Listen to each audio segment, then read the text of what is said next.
ಜಮ್ಮು ಕಾಶ್ಮೀರದಲ್ಲಿ ಉಗ್ರರು ಕುಗ್ರಾಮವನ್ನು ಅಥವಾ ಅರಣ್ಯ ಪ್ರದೇಶವನ್ನು ತಮ್ಮ ಅಡುಗುತಾಣವನ್ನಾಗಿ ಬಳಸ್ತಾರೆ. ಈಗ ಇಂತಹ ಉಗ್ರ ಚಟುವಟಿಕೆ ತಡೆಯೋಕೆ ಭದ್ರತಾ ವ್ಯವಸ್ಥೆ ದಿನದಿಂದ ಸುಧಾರಿಸ್ತಾ ಇದೆ. ಉಗ್ರ ಚಟುವಟಿಕೆಗಳನ್ನು ತಡೆಯೋಕೆ ಸೇನೆ ಅಲ್ಲಿನ ನಾಗರಿಕರಿಗೆ ಸಶಸ್ತ್ರ ತರಬೇತಿಯನ್ನು ನೀಡಿ ವಿಲೇಜ್ ಡಿಫೆನ್ಸ್ ಗಾರ್ಡ್ಗಳನ್ನಾಗಿ ನೇಮಿಸ್ತಾ ಇದೆ. ಇಷ್ಟು ದಿನ ಈ ಟ್ರೈನಿಂಗ್ ಅನ್ನು ಕೇವಲ ಪುರುಷರಿಗೆ ಮಾತ್ರ ನೀಡಲಾಗ್ತಾ ಇತ್ತು. ಆದ್ರೀಗ ಮಹಿಳೆಯರಿಗೂ ಆ ತರಬೇತಿಯನ್ನು ನೀಡಲಾಗ್ತಾ ಇತ್ತು. ಉಗ್ರರ ವಿರುದ್ಧ ನಾರಿ ಶಕ್ತಿ ಗರ್ಜಿಸ್ತಾ ಇದೆ. ಅಲ್ಲಿ ಭಯೋತ್ಪಾದಕರ ಪಾಲಿಗೆ ನಾರಿಯರೇ ರಣಕಾಳಿಯಾಗಿ ಕಾಣ್ತಾ ಇದ್ದಾರೆ.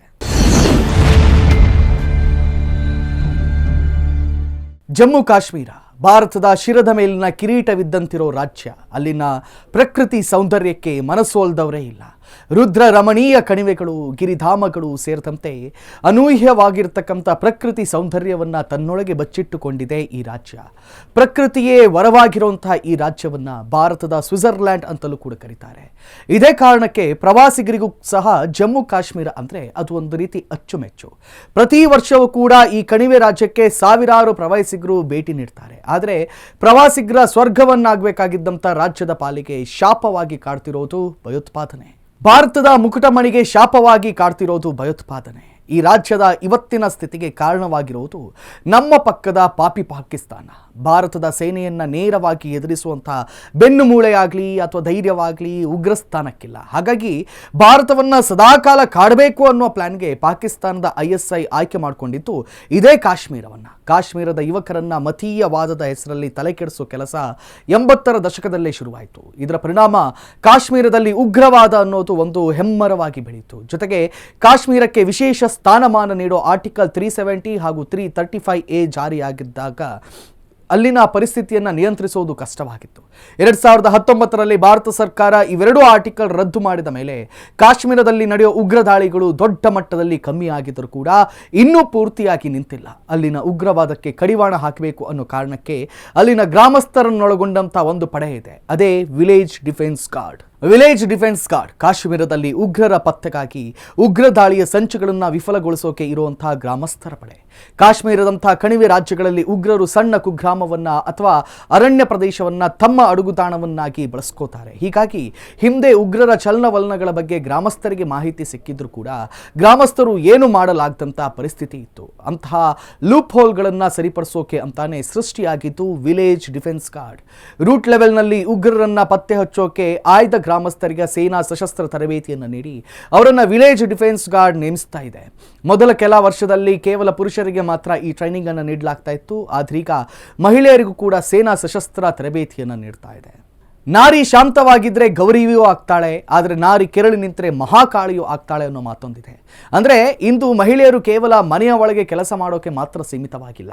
ಮನೆ ಕೆಲಸದಿಂದ ಹಿಡಿದು ಆಫೀಸು ಕೆಲಸದವರೆಗೆ, ಆಫೀಸ್ ಕೆಲಸದಿಂದ ಹಿಡಿದು ದೇಶ ಕಾಯೋ ರಕ್ಷಣಾ ಕ್ಷೇತ್ರದವರೆಗೆ ಎಲ್ಲ ಕ್ಷೇತ್ರದಲ್ಲೂ ಕೂಡ ಇವತ್ತು ನಾರಿಯರು ಮಿಂಚುತ್ತಾ ಇದ್ದಾರೆ. ಜೊತೆಗೆ ಮಹಿಳೆಯರನ್ನ ಹೊರಗಿಟ್ಟು ಯಾವುದೇ ಕ್ಷೇತ್ರ ಯಶಸ್ವಿ ಆಗೋದು ಸಾಧ್ಯವಿಲ್ಲ. ಅದೇ ರೀತಿ ಈಗ ಕಾಶ್ಮೀರದ ವಿಲೇಜ್ ಡಿಫೆನ್ಸ್ ಗಾರ್ಡ್ ಕಾರ್ಯಕ್ರಮದ ಭಾಗವಾಗಿ ಅಲ್ಲಿನ ಮಹಿಳೆಯರಿಗೂ ಕೂಡ ಸೇನೆ ಸಶಸ್ತ್ರ ತರಬೇತಿಯನ್ನು ನೀಡ್ತಾ ಇದೆ. ಹಾಗಾಗಿ ಈಗ ಮಹಿಳೆಯರು ಕೂಡ ಪುರುಷರಿಗೆ ನಾವೇನು ಕಮ್ಮಿ ಅಂತ ಕಾಶ್ಮೀರದ ಗ್ರಾಮಗಳನ್ನ ಕಾಯೋ ಕೆಲಸ ಮಾಡ್ತಾ ಇದ್ದಾರೆ.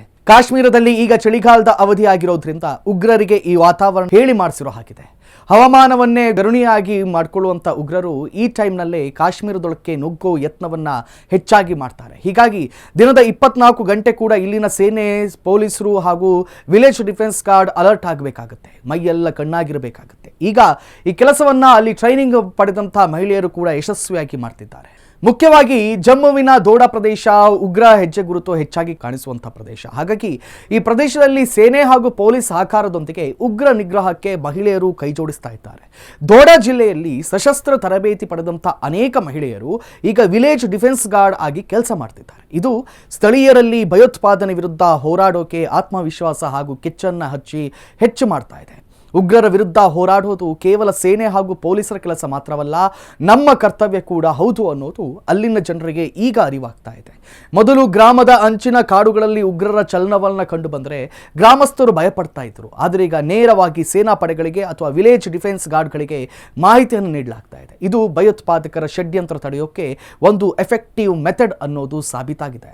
ಜಮ್ಮುವಿನ ಗ್ರಾಮೀಣ ಭಾಗದಲ್ಲಿ ಮನೆಗಳಿಗೆ ತಲುಪೋಕೆ ಕೇವಲ ಕಾಲ್ನಡಿಗೆ ದಾರಿಗಳು ಮಾತ್ರ ಇವೆ. ಎತ್ತರದ ಪ್ರದೇಶ, ಸವಾಲಿನ ವೆದರ್ ಕಾರಣಕ್ಕೆ ಇಲ್ಲಿ ಯಾವುದೇ ವೆಹಿಕಲ್ಗಳು ಕೂಡ ತಲುಪೋಕೆ ಸಾಧ್ಯವಿಲ್ಲ. ಜೊತೆಗೆ ಇಲ್ಲಿ ಒಂದು ಮನೆಯಿಂದ ಇನ್ನೊಂದು ಮನೆಗಿರುವಂತಹ ಅಂತರ ಕೂಡ ಹೆಚ್ಚಾಗಿರುತ್ತೆ. ಹೀಗಾಗಿ ಇಲ್ಲಿ ಒಂದು ವೇಳೆ ಉಗ್ರ ದಾಳಿ ಆದರೂ ಕೂಡ ಆ ಪ್ರದೇಶಕ್ಕೆ ಭದ್ರತಾ ಪಡೆಗಳು ರೀಚ್ ಆಗೋಕೆ ಸಾಕಷ್ಟು ಟೈಮ್ ಬೇಕು. ಹೀಗಾಗಿ ನಾಗರಿಕರಿಗೆ ಟ್ರೈನಿಂಗ್ ನೀಡಿ ಅವರನ್ನ ಸಜ್ಜುಗೊಳಿಸಿದ್ರೆ ದಾಳಿ ಭೀತಿಯ ಕಮ್ಮಿಯಾಗಿ ಸಂರಕ್ಷಣೆಯೂ ಕೂಡ ಸಾಧ್ಯವಾಗುತ್ತೆ. ಈಗಾಗಲೇ ಸೇನೆಯ ಈ ತರಬೇತಿಗೆ ಉತ್ತಮ ಸ್ಪಂದನೆ ವ್ಯಕ್ತವಾಗಿದ್ದು ಗ್ರಾಮಸ್ಥರು ಸ್ವಯಂ ಪ್ರೇರಣೆಯಿಂದ ತರಬೇತಿ ಪಡೆದಿದ್ದಾರೆ. ಇನ್ನು ಅಲ್ಲಿನ ಮಹಿಳೆಯರು ಕೇವಲ ಮನೆಗೆಲಸಕ್ಕೆ ಸೀಮಿತವಾಗದೆ ತಾವಾಗೇ ಮುಂದೆ ಬಂದು ಸಶಸ್ತ್ರ ತರಬೇತಿಯನ್ನು ಪಡೆದಿದ್ದಾರೆ. ಜೊತೆಗೆ ಟ್ರೈನಿಂಗ್ ಪೂರ್ಣಗೊಂಡ ಮೇಲೆ ಧೈರ್ಯವಾಗಿ ಗಸ್ತು ತಿರುಗ್ತಾ ಇದ್ದಾರೆ. ಕಳೆದ 2 ವರ್ಷಗಳಲ್ಲಿ ವಿಲೇಜ್ ಡಿಫೆನ್ಸ್ ಗಾರ್ಡ್ಗಳ ಸಂಖ್ಯೆಯನ್ನು ಏರಿಕೆಯಾಗಿದೆ. ಜಮ್ಮು ಕಾಶ್ಮೀರದ ನಿರ್ಜನ ಬೆಟ್ಟಗಳ ತುದಿಯಲ್ಲಿ ಕೆಲವು ಮನೆಗಳಲ್ಲಿ ಈ ಮನೆಗಳಲ್ಲಿ ಒಂಟಿ ಮಹಿಳೆಯರು ವಾಸಿಸ್ತಾರೆ. ಇಂತಹ ಮನೆಗಳಲ್ಲಿ ವಾಸಿಸುವ ಮಹಿಳೆಯರು ವಿಲೇಜ್ ಡಿಫೆನ್ಸ್ ಗಾರ್ಡ್ ತರಬೇತಿ ಪಡೆದ ನಂತರ ಅಲ್ಲಿನ ಸ್ಥಿತಿ ಬಹುತೇಕ ಸುಧಾರಿಸಿದೆ. ಮುಖ್ಯವಾಗಿ ಮಹಿಳೆಯರ ಮನಸ್ಥಿತಿಯಲ್ಲಿ ಬದಲಾವಣೆಯಾಗಿದ್ದು ಎಂಥದೇ ಕಠಿಣ ಅಥವಾ ಡೇಂಜರಸ್ ಸಿಚುವೇಶನ್ಗಳನ್ನು ನಾವು ಫೇಸ್ ಮಾಡ್ತೀವಿ ಅನ್ನೋ ಕಾನ್ಫಿಡೆನ್ಸ್ ಅಲ್ಲಿ ಮಹಿಳೆಯರಿಗೆ ಬಂದಿದೆ. ಇದರ ಪರಿಣಾಮ ಉಗ್ರ ಚಟುವಟಿಕೆಗಳನ್ನು ಉಗ್ರರ ಸಂಚುಗಳನ್ನು ಮೊದಲೇ ವಿಫಲಗೊಳಿಸುವುದು ಸಾಧ್ಯವಾಗ್ತಾ ಇದೆ. ಪಾಕಿಸ್ತಾನ ಮತ್ತು ಐಎಸ್ಐ ಪಿತೂರಿಯಿಂದ 80ರ ದಶಕದಲ್ಲಿ ಕಾಶ್ಮೀರದಲ್ಲಿ ಭಯೋತ್ಪಾದನೆ ಹೆಮ್ಮರವಾಗಿ ಬೆಳೆಯೋಕೆ ಶುರುವಾಯಿತು. ಅದು 90ರ ದಶಕದಲ್ಲಿ ದೊಡ್ಡ ಪ್ರಮಾಣದಲ್ಲಿ ಕಣಿವೆಯಲ್ಲಿ ರಕ್ತ ಹರಿಯೋಕೆ ಶುರುವಾಯಿತು. ಹೀಗಾಗಿ ಜಮ್ಮು ಕಾಶ್ಮೀರದಲ್ಲಿ ಉಗ್ರರ ದಾಳಿಯ ನಿಯಂತ್ರಣಕ್ಕೆ 1995ರಲ್ಲಿ ಸಶಸ್ತ್ರ ಸನ್ನದ್ಧ ನಾಗರಿಕ ಗುಂಪುಗಳ ರಚನೆಯನ್ನು ಮಾಡಲಾಯಿತು. ಇದಕ್ಕೆ ವಿಲೇಜ್ ಡಿಫೆನ್ಸ್ ಕಮಿಟಿ ಅಂತ ಹೆಸರಿಡಲಾಯಿತು. ಆದರೆ 2020ರಲ್ಲಿ ಈ ವಿಲೇಜ್ ಡಿಫೆನ್ಸ್ ಕಮಿಟಿಗಳನ್ನು ರದ್ದು ಮಾಡಿ ವಿಲೇಜ್ ಡಿಫೆನ್ಸ್ ಗ್ರೂಪ್ಗಳನ್ನು ರಚಿಸಲಾಯಿತು. ಈ ಗುಂಪಿನ ಸದಸ್ಯರನ್ನ ವಿಲೇಜ್ ಡಿಫೆನ್ಸ್ ಗಾರ್ಡ್ ಅಂತ ಕರೆಯಲಾಯಿತು. ಆತ್ಮರಕ್ಷಣೆ ಮಾತ್ರವಲ್ಲ, ಉಗ್ರರ ವಿರುದ್ಧ ಹೋರಾಡೋದು ಹಾಗೂ ಉಗ್ರರ ಚಲನವಲನವನ್ನು ಗುರುತಿಸಿಕೊಳ್ಳೋದು ಹಾಗೂ ಸೇನೆಯೊಂದಿಗೆ ಅವರಿಗೆ ಹೇಗೆ ತರಬೇತಿಯನ್ನು ಪಡೆಬೇಕು ಆ ತರಬೇತಿಯನ್ನು ನೀಡಿ ಅಂಥವರನ್ನ ಅವರ ಗ್ರಾಮಗಳಲ್ಲಿ ನಿಯೋಜಿಸಲಾಗುತ್ತೆ. ಉಗ್ರರ ನುಸುಳುವಿಕೆ ದೊಡ್ಡ ಪ್ರಮಾಣದಲ್ಲಿರುವಂಥ ಉಗ್ರರ ಹೆಜ್ಜೆ ಗುರುತಿರೋ ಪ್ರದೇಶ ಹಾಗೂ ಉಗ್ರರ ಈ ಹಿಂದೆ ಅಡುಗುತಾಣ ಮಾಡಿಕೊಂಡಿದ್ದಂಥ ಸೂಕ್ಷ್ಮ ಪ್ರದೇಶದಲ್ಲಿ ಈ ವಿಲೇಜ್ ಡಿಫೆನ್ಸ್ ಗಾರ್ಡ್ಗಳನ್ನು ನಿಯೋಜಿಸಲಾಗುತ್ತೆ. ವಿಲೇಜ್ ಡಿಫೆನ್ಸ್ ಗ್ರೂಪ್ಗಳಲ್ಲಿ 10ರಿಂದ 15 ಸದಸ್ಯರಿರ್ತಾರೆ. ಈ ಗುಂಪಿಗೆ ಸೇನಾ ಅಥವಾ ನಿವೃತ್ತ ಪೊಲೀಸರಿಂದ ಸಶಸ್ತ್ರ ತರಬೇತಿಯನ್ನು ನೀಡಲಾಗುತ್ತೆ. 2022ರಿಂದ ಈ ವಿಡಿಜಿಗಳಿಗೆ ಆಟೋಮ್ಯಾಟಿಕ್ ರೈಫಲ್ಗಳನ್ನು ನೀಡಲಾಗುತ್ತೆ. 15 ಜನರ ಗ್ರಾಮ ರಕ್ಷಣಾ ತಂಡಕ್ಕೆ ಸೇನೆಯ ನಿವೃತ್ತ ಅಧಿಕಾರಿ ಅಥವಾ ಜಮ್ಮು ಕಾಶ್ಮೀರ ಪೊಲೀಸ್ ಇಲಾಖೆಯ ನಿವೃತ್ತ ಅಧಿಕಾರಿ ಮುಖ್ಯಸ್ಥರಾಗಿರ್ತಾರೆ. ಆಯಾ ಜಿಲ್ಲೆಯ ಪೊಲೀಸ್ ವರಿಷ್ಠಾಧಿಕಾರಿ ಹಾಗೂ ಜಿಲ್ಲಾಧಿಕಾರಿ ಈ ಗುಂಪುಗಳ ಮೇಲೆ ನಿಗಾ ಇರ್ತಾರೆ. ಈ ವಿಲೇಜ್ ಡಿಫೆನ್ಸ್ ಗಾರ್ಡ್ಗಳಿಗೆ ಮಾಸಿಕ 4ರಿಂದ 4,500ರವರೆಗೆ ಗೌರವಧನ ಅಥವಾ ಸಂಭಾವನೆಯನ್ನು ನೀಡಲಾಗುತ್ತೆ. ಈಗ ಈ ಉಗ್ರ ದಮನ ಕಾರ್ಯಕ್ಕೆ ಮಹಿಳೆಯರು ಸೇರ್ಕೊಂಡಿರುವುದು ಭಯೋತ್ಪಾದನೆ ನಿಗ್ರಹದಲ್ಲಿ ಮಹತ್ವದ ಹೆಜ್ಜೆ ಎನ್ನಲಾಗ್ತಾ ಇದೆ. ಕಾಶ್ಮೀರದಲ್ಲಿ ಭಯೋತ್ಪಾದನೆ ನಿಗ್ರಹಕ್ಕೆ ವಿಲೇಜ್ ಡಿಫೆನ್ಸ್ ಗಾರ್ಡ್ಗಳು ಕಾರ್ಯನಿರ್ವಹಿಸ್ತಾ ಇದ್ದಾರೆ. ಈಗ ಈ ಮಹತ್ವದ ಕಾರ್ಯಕ್ಕೆ ಮಹಿಳೆಯರು ಕೂಡ ಸೇರ್ಪಡೆಯಾಗಿದ್ದು ಮಹಿಳೆಯರು ಸಹ ಸಶಸ್ತ್ರ ತರಬೇತಿ ಪಡೆದು ಗಸ್ತು ತಿರುಗ್ತಾ ಇದ್ದಾರೆ. ಒಟ್ಟಿನಲ್ಲಿ ಜಮ್ಮು ಕಾಶ್ಮೀರದಲ್ಲಿ ಮಹಿಳೆಯರು ಸಹ ಉಗ್ರರ ಪಾಲಿಗೆ ಕಂಟಕವಾಗ್ತಿರೋದು ಸುಳ್ಳಲ್ಲ.